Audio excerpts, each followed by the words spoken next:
سينا جبابا قوت خينيا جال رابسا مكان قبسو خنينيتين بيكمو رابسا يوخين عبد المجيد جامع مكان دلوتا إسا عبد الرحمن محمد عثماني الدون دلوتا بحرميا حرقي بحابوچين سادر ريدوا بيو أولتي بركولا سجل تربات ميسيتي أبا إسا محمد عثماني في هذا إسا حلما موسى إرى دلتين أجمع من برمسا سركا تقفى أولتي سدركا تقفاتي خانت أمريته سينا نهمام كان قفامتي وبرابسان أجمع أولتي برنوتا دين إسلاميس برجا أكاتوري سينا نهمام إيجس يمو برنوتا إدلي إسا سدركا لما فا إتوفون قرد ريدوا ديمين ون أدو خنانجرو حالي قبرما أمني ورمو خيس جرو وآيات ساتوري سوچي أفران كالو نانو در ريدواتي كيرو غنماتين قدمون حريرو وان كبوف وديفنو سوچي كابسو هيرانو غر سومالياتي جل كبو لغهب وسو أوليهم بولين غر سومالياتي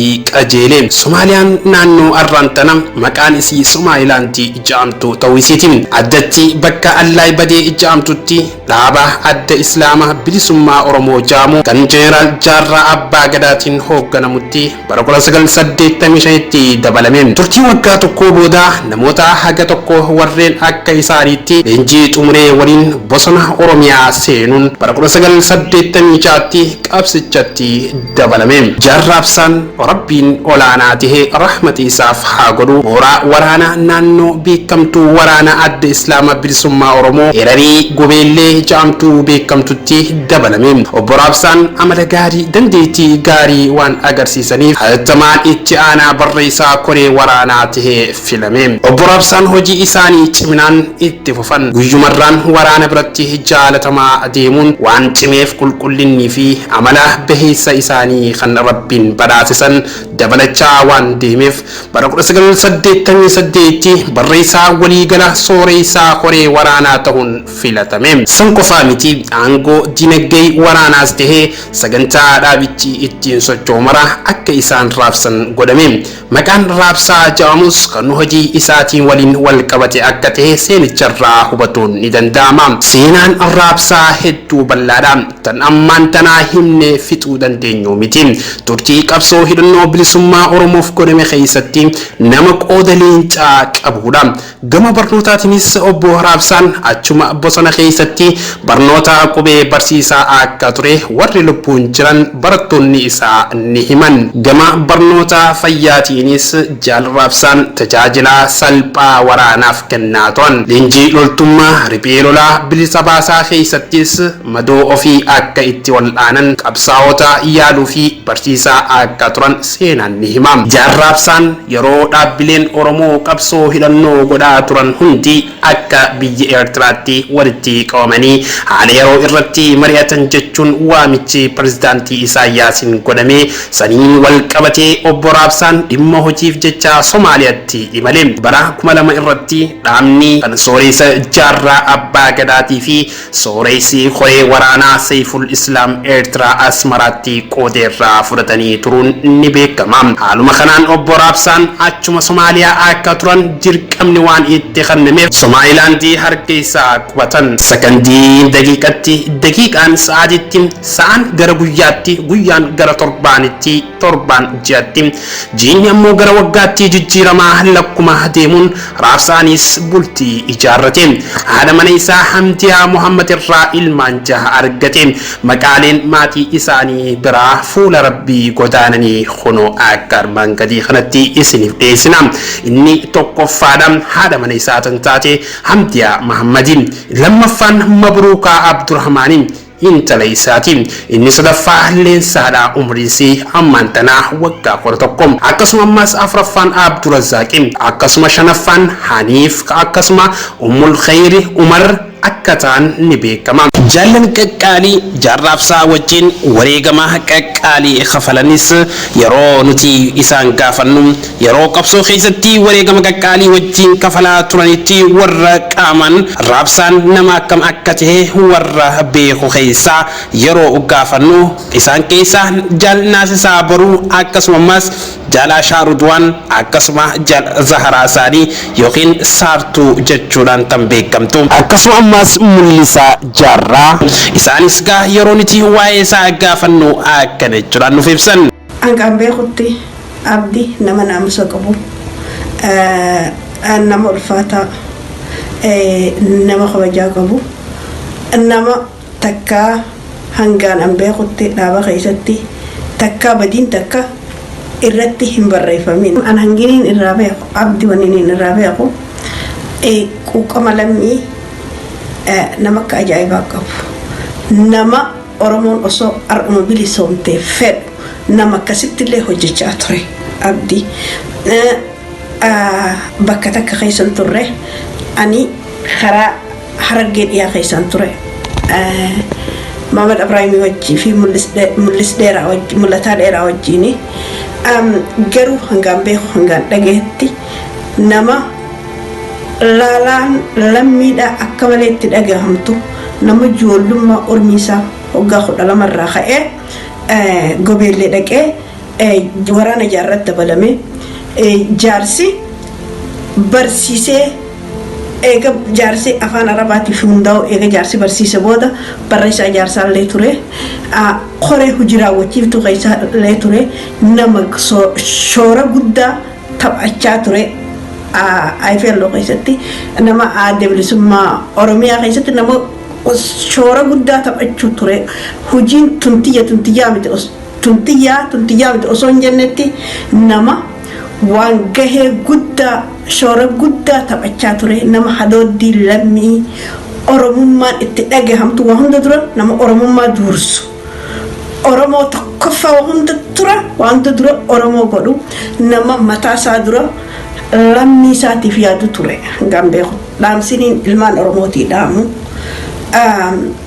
goota ifii tokko eega du'e waa hunda janii waa hunda godhuu dura wanni murtee isaan takka hoo jiraatte goota ifii kana bira dhaabbatanii ol kaasanii biqiltuu isaa jalatti bishaan naqanii ilmoo isaa san biitti isiin keessa jirtu biyya baqaa keessa jirti biyyatti irraan duune biyya baqaa keessatti irraa du'e ijoollee tana ijoollee dubaraa 4 fi tadhiiraa 3 fi haadha manaa dhiisee haati manaa ammallee dhiyoo tana dhalte dhiisee irraa du'e har'a biyya guddatte tana koronaa vaayirasii weeraree Ameerikaa addunyaa Awurooppaa Awustiraaliyaa Eshiyaa Afrikaa biyya hunda iyyoon dogoggore malee biyya 180 weeraree nama miliyaaraan lakkaawaa jiru tana keessatti kan addunyaan hundi fakkeenyaaf Ameerikaan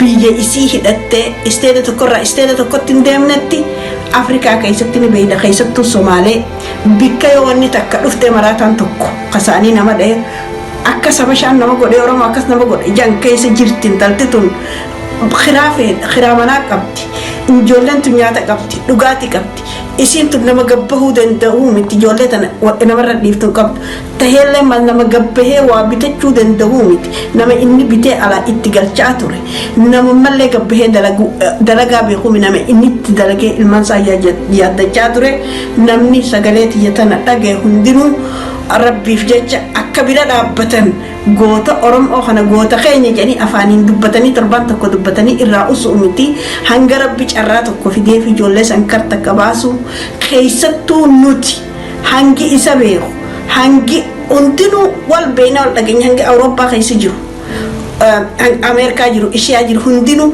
hangi isa kana beeku dhage akka bira dhaabbatan akka dirmataniif akka gargaarsa godhaniif yataama gargaarsa godhuun haqa rabbi birattillee sadaqaadha kara namaatiinis goota ifii guddisu jechuun biqiltuu inni dhaabee biraa qotatana bishaan jala naqanii guddisuudha jechuudha akka bikka hundaa jala dhaabbataniin kabajaadhaan ummata keenya Oromoo ardiirra jiru hunda gaafadhaan isiniin jaa obboleessa kiyya Abdii Muhammad Usmaan nam tokkorraan duune Oromoo guutuurraa goota Oromooti. Oromoota biyyoota fugukkeessa jiruu fi kanneen Oromiyaa keessa jiruu fi kanneen alaa fi keessa jirtan hundinuu assalaamu alaikum isiniin jaa salaamtaan booda wanni isin hubachiisu raabsaan miseensa fidoodhaa kan lubbuusaa qaalii tana illee uummata Oromooti if wareegaa ture kana lubbuusaa qaalii tana tan ziqeenyi fedhee humbinne tana hennee uummata isaati Oromiyaa kutaa 11 bilisoomsayee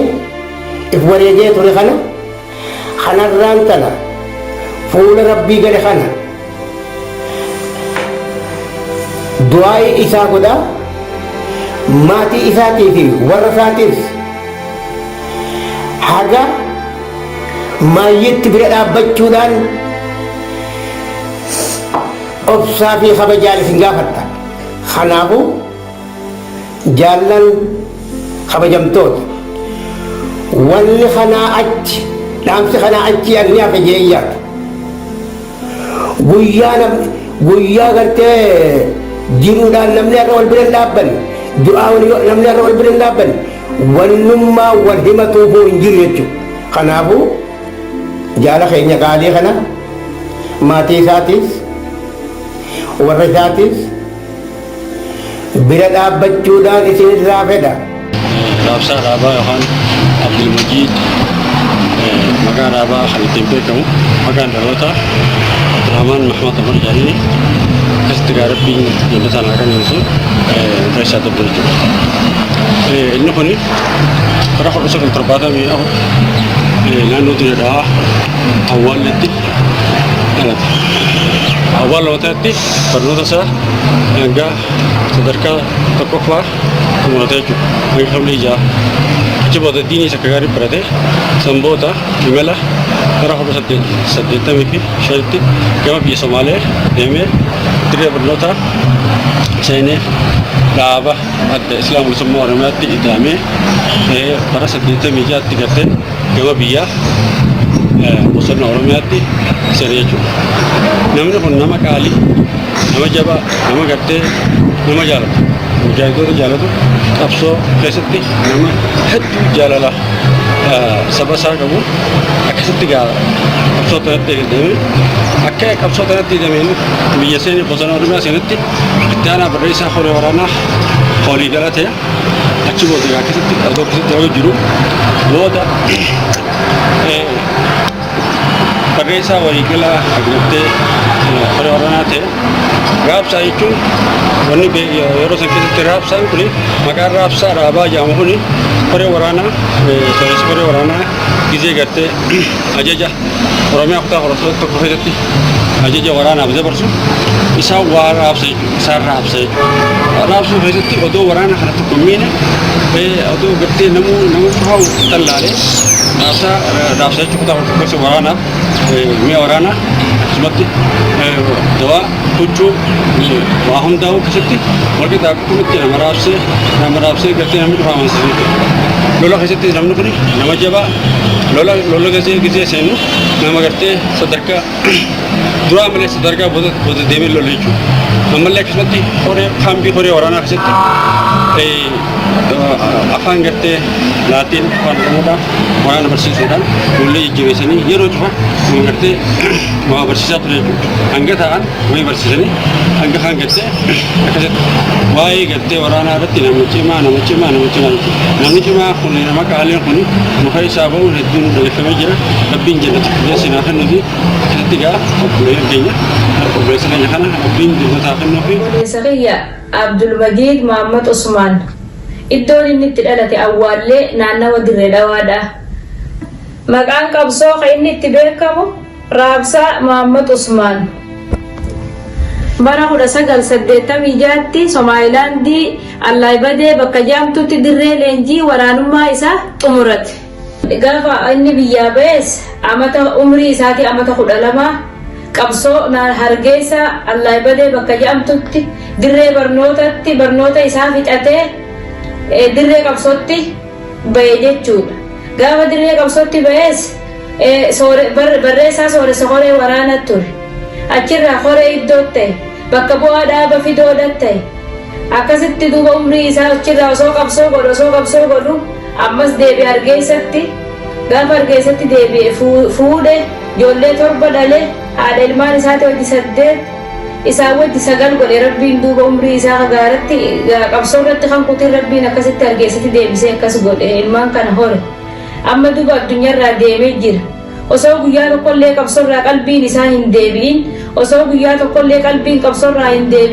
jaalala qabsoorratti nama yaamuu ture halkanii guyyaa nama diin rabbii beeku nama diin rabbii jaalatu ka ibaadan rabbii ittiin qadooyne ka soomanni isaa takka ittiin qadaawin kani gartee takka illee qalbiin isaa dhabaa fi harkata keessattis niyyaan isaa takka hin cabin jaalala qabsorraa isin deebiin inni nama gaarii haala fi amala bareedaa qabu haalan amala bareedaa qaba jaalala namaa qaba akka ajaa'ibatti duba nama diin rabbii jaalatu nama gartee haalan ummata birattis jaalala bareedduu qabu kanaafuu dhaamsin ummata oromooti an lafa kaa'u ummata oromootiifis dhaamu nama gartee ilmaan isaa kana gaa'inni addunyaarraa deemee jira ilmaan isaa kana akka gargaaranin ummata oromootii dhaamsa qaba nama haalan ummata oromoo rakkataa bira dhaabbatuu ture nama ummata oromoo gartee rakkataa fi dheebotaa fi beelawaa gargaaruu ture ogguma takka illee humna isaatiin yaada isaatiin dhaba isaatiin ka duubatti hin deebine gargaaruu ture akka ajaa'ibatti duba nama diin rabbiitis naa jaalatu nama akka gaariitti gartee hawwii diinis qabu kanaafuu ilmaan isaa kana ummanni oromoo hundi cinaa dhaabbatee akka gargaaraniin duba isin gaafadha akka gaariitti duba naa bira dhaabbattanii naa gargaartanii fedha obboleessa kiyya kana qabsaawaa oggu takka illee dhaaba gartee addaan naman qoonne haalan jaalala ummata oromootiif qabu tanuman dhaamsa isinii dhaama. dhaamsin ani isinii qabu obboleeyyan kiyya irra deddeebi'ee akka oggu takka illee obboleessa keenya kana hin daganne biyya jireenyi itti ulfaataa ummanni oromoo guuturraa guututti argeessaa keessa jiru hunda jireenyi isaanii ulfaataadha keessafuu ammaan tana ka dhibdeen tun dhuftee gabba'uun hin danda'amne har tokko sosoo hin danda'amne ilmaan abbootii qabuufuu jireenyi isaanii ulfaataadha ka inni irra duba lubbuudhaan biraa dabre ilmaan torba biraa dhiisee haadha ilmaanitii wajjin 8 biraa dabre akka hadaraa oromoo kan dhaga'e hundinuu sheer gootanii obboleessa keenya kana gargaartaniin obsaan isin gaafadha. السلام عليكم ورحمة الله وبركاته mas jaarraabsaan nama akkam akkatihim idduma dhiyeenya kana itti wareegame keessa yookiin idduma dhiyeenya kana gara ganda akhiraa itti deeme Somalilaandi keessa Oromoonni jiraatanis waa'ee jaarraabsaa yeroo haasawan akkana jechuudhaan nuuf himaniin. Beenurraa isaa hanqa amata 5 moo kana waliin beenamma nama lubbuu isaa dura namaaf waa godhuu jaalatu akkasiiti rabbiin haa godhuu fi nama cimaa nama jaba dhabne nama jaba dhufa isaa bahe. Abdurrahman hanga wal barreerraa Abdurrahman nama miskiina nama gartee ibaadaadhaas jaalatu kanamaas walitti dhiyeessuu gartee ammaasiis tokko takkallee hin aarre gartee nama gartee qabbanaa'aadha bifa santeef beektaa gaa nama yeroo harkachuun isaattis beektaa akka jabaa malee beektaa nama yaachisu nama walitti dhiyeessuu qabbaneessuu nama rakkatee fayyaa hin qabne hundasaa gartee hatattama yeroo dalagaa isaa cinaa tokko beektaa ifiif qoodee kan nama fayyaa hin qabne saniif dhaqee qooda akkasi gaa'iti haalli inni gartee ittiin nama simatu beekta haala akka ajaa'ibaati nama sheekummaan irraa mul'attu nama ibaadaan irraa mul'attu bifa hedduudhaatu irraa mul'ata isarraa bifti isaa saniifuu beekta bifa sabboonaa hedduu irraa mul'ata akkasi gaa'iti nama qaaliidha dhabne rabbiin gaa jannataa rabbii aqananiisuun gaa uummata oromootiin gaa beekta waa hundaa'uu gartee namni tokko beekta nu fufaa ni qabsaawaa saniifuu gaa seenamaatu boodatti hafa seenaan haftu gaa maatii tana gartee maatii amma jirtu tana gara maatii 8 jira haadha manaati wajjin akkasitti gaa maatuma kana gartee uummanni oromoodha akka quba qabaatee gartee gaa maatii tana gargaaru inni uummata oromootiif yeroo gartee gaa umrii isaa guutuu qabsaa'ee gara waggaa beekta 35 bosona keessa ture kana gaa uummanni oromoo akka quba qabaatuun jira. Bishaan dura inni gartee jaalala keenya kun qabsoodhaatti hidhame biyya Somaalee ta'anti tana naannoo Leebadee bakka jedhamutti dirree waraanaatti hidhame. Bara 1980 achirraa qabee eega barnoota isaa qabatee fixatee gama dirree waraanaa deemee jechuudha Oromiyaatti. Achirraa qabee osoo inni hunda ta'u yeroo boodaa waan dandeettii waa barreessuu fi galmeessuu kana dandeettii qabuuf jecha faxinummaa qabuuf jecha barreessaa koree waraanaa ta'e. Achirraa hojii isaatti fufe hanga biyya seenamutti eega Tigreen biyyatti jabeessitee waraanni faca'ee isaan duraanuu harka hin kennine jechuudha. Hin galle moorattis akkasii ka'anii namoonni osoo hedduu turanii hanga 80 fi 90 bara 1994 hedduu namni hoggaanonni cuftii karaa biyya alaa kana deeme warri biyya keessa hafee sirraa tokko. Sagaltamii fi saddeetirraa qabee hanga 95tti hanga bara 2005tti biyya keessaan baane. Sambooda gaa hedduu tarkaanfiin gaa asasaa miti jala deemtuun fi Tigreen asasaa miti itti fuudhani. Hunda corre galaniituma ilaa gaa hanga kunoo hanga sitti turan jechuun biyya keessa. Hoggaanaa gaa bakka bu'aa dhaabaa tahee namni gaa bakka toosan waraana harkaa qabu isa jechuudha. Samboodaan gaa seenaa 90 fi seenaa bara 2000 fi dhuma bara 2005 gama Somalilaan kana dhufe. Asitti illee wal qunnamuu dhabnee bakka nuti yeroo wallaale waan gaawwanni wal qunnamsiisuun akkamaa kanatti hin babal'ataniif gamoonni deeme gama buroo okute. Buroo eega dhaqeen duuba achi dhagee achi jala dhaqee fuudhee deebisee asitti buroorra. Akkasittiin gaa asitti dhufnee harma waliin turre. Kana kiyya ture. Tigreen gisee kana gaa wayyaaleen Somalilaan kana maallaqaa fi namaan basaanii adda deemaa jira. Akkasitti gaa osoo harma waliin jiru hayyee dalagaa seenuu waajjannee waashmaana na ile. Waashmaana san keessatti gaa osoo waashmaana sanirra jiru eega gaa jaboo turre asif fuusinee. Akkasitti gaa eega fuudhee kuma gaa ijoolleen isaa tuumma wayyaa mata dura mata kudhan lama kana qiyaasaa yoon qiyaasa kana jirti jechuudha. Aduu guyyaa sanirraa kaafnee gaa ilaa 90 fi jaan sanirraa bara 1980 jaan sanirraa kaafnee hanga har'aatitti mar'uma gaa addaan hojiin addaan qooddu malee wajjumaan jirre jechuudha. Inni kun gaa nama akkamii yoo jettu nama tokko faxina nama kana nama jaalatu nama kana nama walitti qabuu malee addaan hin qabne addaan hin laalle ijaan ilaa nama kana gaa hanga walitti oofu takka ture jechuudha. Eega harma dhufees hojii sana qabachaadha. Guyyaa tokko gartee booda hin deebine. Miseensoota dhaabaa kan jiranii fi hunda isaanii alaa keessa walii harkisaa ture jechuudha. Marraa 100 walitti dhufne asitti. Muka guddaati agartuu kana jala chitti qabe mukaa. Gaddacha wanni Oromoo baafne jechuudha maali? Odaa Oromooti jennee. Namoonni 100 meeqa as jala walitti dhufne. Horii kana keessa darma taa'u turre wanni hiyyoon goototi koo sana keessa hanga. Rabbiin gaa warra qorra bumaa jecha. Sana kana boqonnani. As kee isaan gara goototi koo agartuu kana keessa. Dirree tan wanni fi irratti dhumne irratti teenyee usunee qabadhee utuma irra taa'u. Waggaa teessumni adda addaa dhufe. Amma jala mukaana jala waliin dhufne jechuudha. Guddaa kana jala teenyee. Jaarraa abbaa gadaadha. Akramees. Harma jetti re'ee meeqa qallee. Udah kana jalatti. Meeqa qallee harma jalatti. Teessuma kiyya gaa. Inna kun. Adii kun. Teessuma kiyya. Asitti awwaalladhee jechuudha. Jaarraa abbaa gadaa. Harma jalatti. Akkasitti gaa. Gaafa dheengadda Jaafarii fi Seef Islaam fa'aa si ergine. Mukaana jalaa ergine jechuudha jechuudha. Fi Abdurrahmaan jee. Gaataan keenya asi. Abdurrahmaan kudhan jechuudha. Gaataan keenya harma. Yetana isa jechuudha. Hawliin nu harkisuus. Ani faan waan bineensa kana maal moobila guddaa kana. Nin didee fudhachuudha. Inni kanaani illaan inni kanaani alaa keessa bakka hunda nama kana ol qunnamee qunnamsiisee nama ol didee kanis warra biyya akkanaa miti. Kanaaf rabbii godha warra alaa kunfaan isinii hiree qaban nuti as keessaa biyya takka dhaquu hin dandeenyu. Isin bakka hunda dhayitanii deemtanii walitti dhuftanii wal qunnamtanii yoo badii qabaatanii nama agartee hamtuu qabuus waliif irra kuttanii. Di uummata Oromoo kana kaarratti hin bancaastanii jee nama halkanii fi guyyaa deddeemuu ture jechuudha.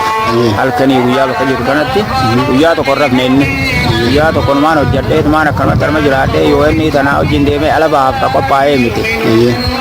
Gadda gaa akkasi kunoo biyya irraa dhufuun isaati. Hanga guyyaa galtee jiree tanarraa galutti Abdurrahmaan akkatti hojii isaatti fudhataa jiru. Inni kun nama akkamii yoo jettu nama agartee ifii beela'ee akka nama nyaachisu badde. Amalli isaa nama ifii beela'ee nama rakkina qabu san rakkoo irraa furu dandeettii hanga qabu yaada isaatiin bira dhaabbatu jechuudha. Oromoon akkasitti warri harma keessa namni isa beeku Abdurrahmaan guyyaa tokko namni warraa himate hin jiru. Namni nama san ijuu malee. Kanaaf michoota jedha akka xiqqoo takkaateetu dhiyootan ammas nama boorsiftee fudhe.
قلت قدام يرسل جزاء رب هارب كفلك iya إن شاء الله أريد أن أتبرها أرتبط iya آيات يا تو iya من الأمثلة كلا تو على من جاني ay galatog nay